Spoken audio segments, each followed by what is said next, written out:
எலுமிச்சை பழத்தில் ஒரு சிறிய துளை இட்டு அதில் நகச்சுற்று உள்ள விரலைச் சொருகி வைத்தால் வலி குறைந்து வீக்கம் விரைவில் வடியும்.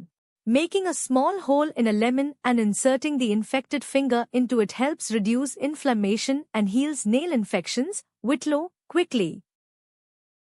தினமும் காலையில் முள்ளங்கி சாறு குடித்து வர சிறுநீரகத்தில் உள்ள கற்கள் கரைந்து சிறுநீர் வழியாக வெளியேறும். Drinking fresh radish, முள்ளங்கி juice every morning helps dissolve kidney stones and flushes them out through urine naturally.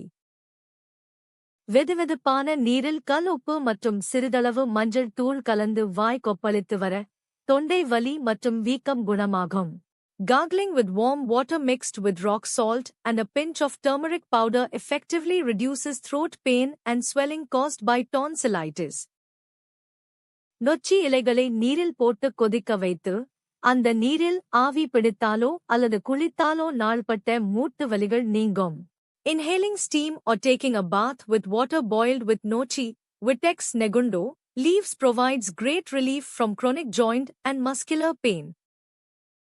வெயிலில் செல்லும்போது சின்ன வெங்காயத்தை நசுக்கி காலின் பாதங்களில் தேய்த்துக் கொண்டால் உடல் சூடு தணிந்து வெயில் பாதிப்புகள் ஏற்படாது. Applying crushed small onions, shallots, to the soles of the feet before going out in the sun helps cool the body and prevents sunstroke. மூக்கிரட்டை, புனன்வா, செடியின் வேரை கஷாயம் செய்து குடித்து வர உடலில் உள்ள தேவையற்ற நீர் வெளியேறி கால் வீக்கம் குறையும். Drinking a decoction made from the roots of the மூக்கிரத்தை, புனன்வா, plant acts as a natural diuretic and reduces leg swelling and edema. சீரகம் மற்றும் சுக்கு சேர்த்து கொதிக்க வைத்த தண்ணீரை தினமும் குடித்து வர செரிமான கோளாறுகள் நீங்கி பசி எடுக்கும். Consuming water boiled with cumin seeds and dry ginger, sukku, regularly improves digestive fire and effectively cures indigestion issues.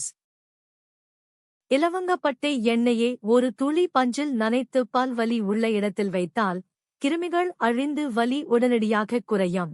Applying a drop of cinnamon oil on a cotton ball and placing it on the aching tooth provides immediate relief and kills dental germs. Ashoka மரப்பட்டையை கஷாயம் செய்து குடித்து வர பெண்களுக்கு ஏற்படும் அதிக இரத்தப்போக்கு மற்றும் மாதவிடாய் வலி சீராகும். Drinking a decoction of Ashoka tree bark helps regulate excessive bleeding and reduces intense pain during menstrual cycles. வில்வ இலைப்பொடியை மோரில் கலந்து குடித்து வர கோடை காலத்தில் ஏற்படும் உடல் சூடு மற்றும் வயிற்று உபாதைகள் நீங்கும். Mixing vilva, bale, leaf powder in buttermilk and drinking it helps to quickly cool the body and treats stomach heat-related issues.